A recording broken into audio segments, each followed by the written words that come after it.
Sir Keir Starmer appeared on Bangladeshi TV today following a backlash after he used Bangladesh as an example of a safe country to which unsuccessful asylum seekers could be returned.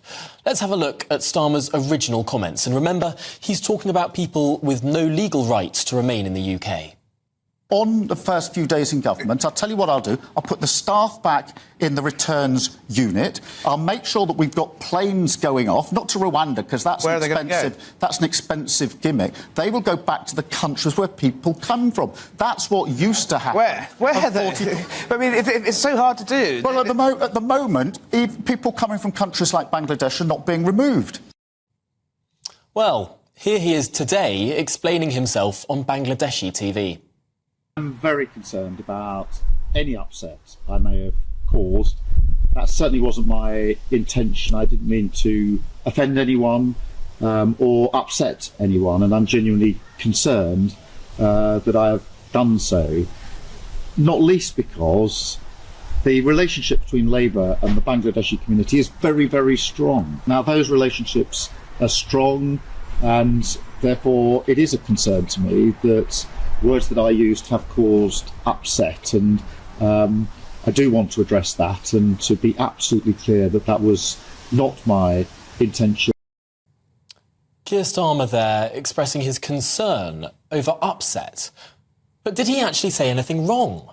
Should a politician feel the need to explain themselves for stating that existing laws should be enforced? Well, over to my panel. Callum, we'll start with you on this one. It does seem strange that he's taken to Bangladeshi TV, taken to sort of almost apologising for what he said. I think it comes down to the fact he did single out a particular community. If he's saying, look, you failed your asylum seeker application, you need to therefore be deported to your original country. He's not advocating for Rwanda or any of that daft nonsense, but he's advocating for safe return of people who have failed their asylum claim. I think where actually the offence comes in, I think there's a legitimate point to be made here about, well, why single out Bangladesh? Well, he was asked to name a country. Well, he could have named more than one country. Why did he single out Bangladesh as a particular country? Well, that's an interesting point. Aisha, what do you make of it? I think, look, this is a leader who's taking responsibility. It was clearly a slip of the tongue. He made a mistake. He realised he's made a mistake, and he's gone on the next day to reach out and speak to the community that he's offended. And that's what good leadership is about. And we've just mentioned Nigel Farage a few minutes ago. Somebody's made a mistake.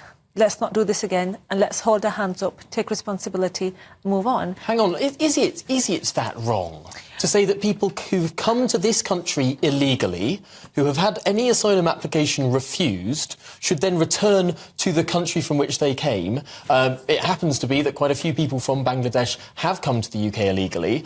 Is it wrong to say that they should be returned to Bangladesh? I think if somebody gave me the option of sending failed asylum seekers to Rwanda or their country of origin, I would definitely go with the country of origin, because what on earth is this Rwanda policy all about? It's just not going to work. It hasn't worked so far. It's not going to work. So I agree that if the process has been followed through and the asylum cases have failed, then absolutely. But we have to make the process fair. Is this a bit of a case of grovelling? Yeah, I think the problem is that Sir Keir Starmer has got a problem in as much that he can't really send them back to very many countries. And so, therefore, you know, he started going through the countries, and then he alighted on Bangladesh. You've also got to remember, too, that you've also got to remember is while we've got illegal people coming in from Bangladesh, we've also got a lot of legal migration from Bangladesh as well, and our health service and all of our food industry and very much other things probably wouldn't run without a lot of immigrant labour to help that do it, you see. So I think you've got to be very careful, and I think he blurted it out. I think it was a mistake. Really? I do, because I think he should have named several countries. Yes. I think he was struggling, to be blunt with you, to find a country, and out came Bangladesh. Don't forget, he's also had problems, you know, over Gaza and all of these issues, it sort of enrages all of that, if you see what I mean. And that's why, you know, if I could be so bold, he's on Bangladeshi television today because of the problems he has in certain seats in this country. You know, believe it or not, I have some sympathy for him, but I have no sympathy for him over his policy on migration, because I don't think it will work, because it isn't a policy. Isn't this the point, Callum? It's all very well and good sending people from Bangladesh back to Bangladesh. We have diplomatic relations with Bangladesh. There are lots of countries with which that would be a lot harder to sort of do the Starmer legalistic, just take it through the courts and everything will be fine. That would be a very difficult case in the case of a country like Afghanistan. Absolutely, and actually, one of the things that really annoyed me about Keir Starmer's approach is that he said he would basically sit down and do a deal with the Taliban to return failed asylum seekers. And I'm sat there thinking, what, the same Taliban who barred women from going to school? Is that the same Taliban that are killing people for being gay? I mean, you'd struggle to find an asylum seeker from Afghanistan who doesn't qualify. But isn't this why you need a safe third country where you can deport people who can't return to their country of origin? If we are honestly going to sit here and discuss Rwanda as a safe country, a country that in the last 20 years had a genocide, an actual genocide. The current president of Rwanda is a man who stopped that genocide. And the social divisions that existed within that country then very much exist now.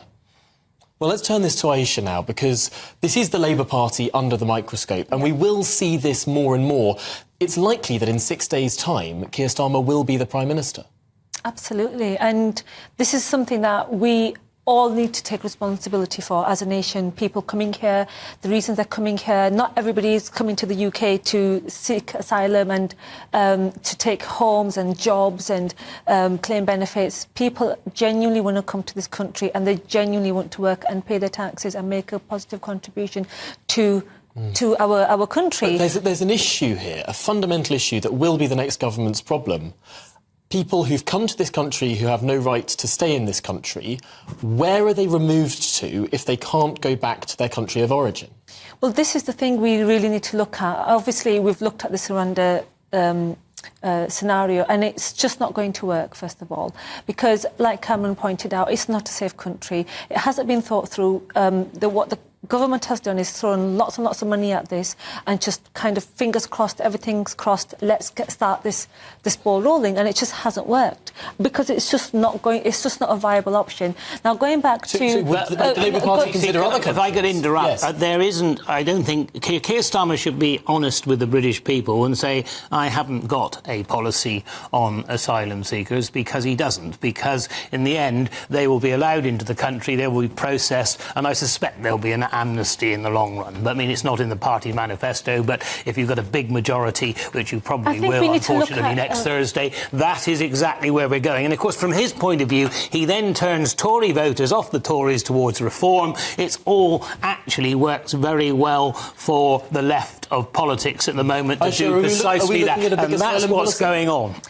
I couldn't tell you, because I'm not part of the inner circle and I have no idea. What I can say is that a lot of the people who have made asylum claims to come to this country, they've been refugees fleeing war in Syria, they've been fleeing war in Afghanistan. A couple of years ago, when the Taliban took over, we had an influx of people coming and seeking asylum here.